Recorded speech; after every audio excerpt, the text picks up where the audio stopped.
Hello friends, today we're gonna learn how to implement the user-defined functions.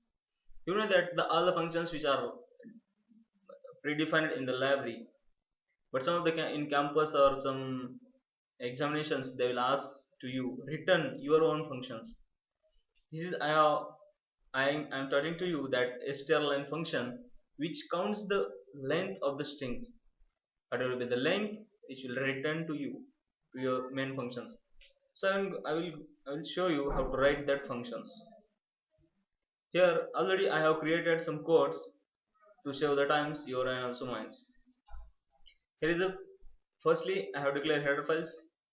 These are very important for your programs. String.h. This is the header file which includes all the string related functions like strcat, strcpy, strstr, strc.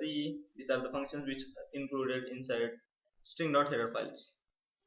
But I am going to create my own functions for finding the length of the strings. So this is the declaration of the function. strlen is the function name for finding this length, which accepts the character string. This is the character which will accept. Here is also I have mentioned here string make in India. This is the string I have given to the character array. This is the character array. This is 20 byte allocated, and in that 20 byte I have given make in India. This is the string I have entered in array.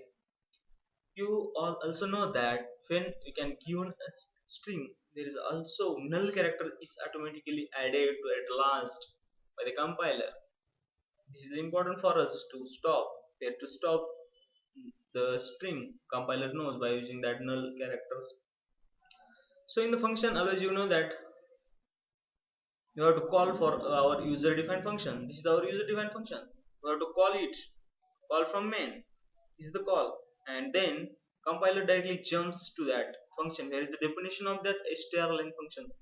Here I have created the functions. Compiler jumps here and start execution. This is the character I have declared inside the strlen.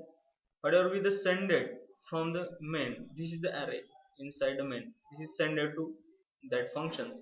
This is accepted here. This character array a character array accept that strings. Now I have created one variable count which is counting the how many characters are there and we send back. This integer I, you know that for loop we must require one variable for looping. This is the condition where to stop, how to count how many strings are there in how many characters are in the string length. This is the condition star I is not equal to the null. If null is found, then terminate the loop. This is the condition. If this is not equal to null, then count here, count plus plus. It's going on counting, count plus plus again count. But when it's finding the null, it's directly terminate the loop and jumps to return. Returns the count cnt value. This is cnt value. Whatever the value is returned by this return statement, it directly jumps here.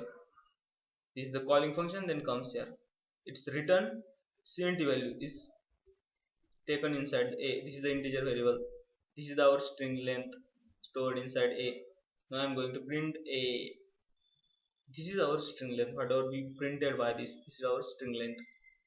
But for the understanding, this is our own function, user-defined function. But in the C library, there is also strlen function which is predefined. This is a predefined function, strlen. This name which finds the length of the string. So I have taken here for understanding our function and these functions work same. Means our function is working correctly. Now I am going to compile it to show you how the output will come. F9 which compiles it, it's showing warning because of the I am transmitting character array inside the function, that is showing warning. Now F10 for compilation execution showing output. This is output. This is our output 13 in main 13. 13 is the str length and in main also this is 13.